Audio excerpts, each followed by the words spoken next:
The idea of becoming, I should also mention another concept, which is transition town. It's a UK concept. There are now about 50 towns in the UK that want to transition from a high carbon footprint to a localized low carbon footprint. I have for you a $64,000 question. What happens when a multinational juggernaut comes to a country town like Mullumbimby? We as a community have the power and the right to determine our town's future.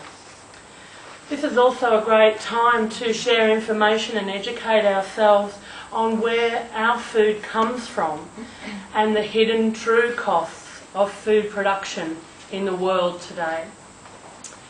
If we can all sort of come together to support one another, especially supporting the local businesses and industries in this area, then we can strengthen our local community and also our community spirit of the town through affirming our right and power to determine the outcome of planning decisions that will affect and shape our community for generations. I believe we seriously need to strengthen our local sustainable food economy, and this development is a step in the very wrong direction and will weaken it.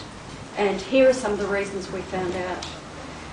Woolworths are locked into central buying systems, and it's very hard for them to stock many local products. They truck their produce a long distance, which means food miles, greenhouse gases, more highways, more trucks, and their main purpose is to maximise profit for their shareholders. And to do that, they're actually sucking money out of local economies into their own corporate system and give very little returns to local communities. Their strategy is to dominate the market. They have proved that that's what they set out to do.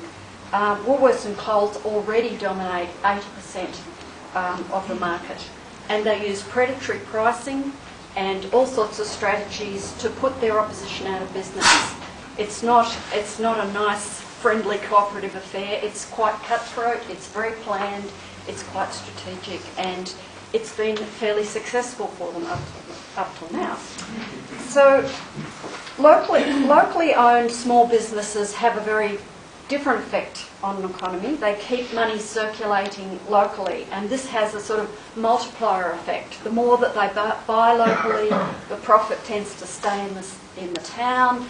They buy from other local suppliers, and the money goes round and round, and the local town benefits. Everybody benefits from that.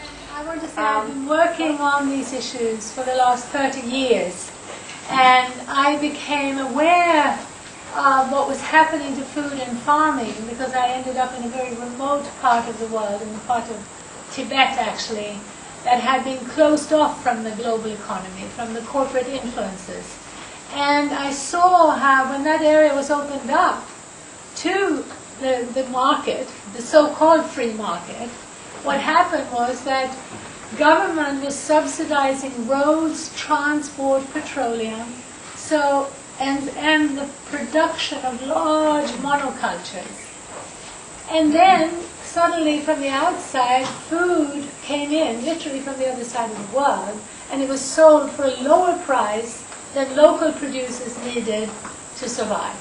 So I saw basically, actually it first started 35 years ago, I think it is now, I saw how this so-called free market destroys local economies, local producers, local businesses, and it was very obvious that central to that is the production of food, and that food is really the only thing that human beings produce that we all need every single day. Now what we have in place is a system that's called a free market, but it actually consists of mega merging monopolies. But they don't look like monopolies because they're so global, they're so mobile, and they influence government policy. So when you look at it from the big picture, you might think it's hopeless because it's so big.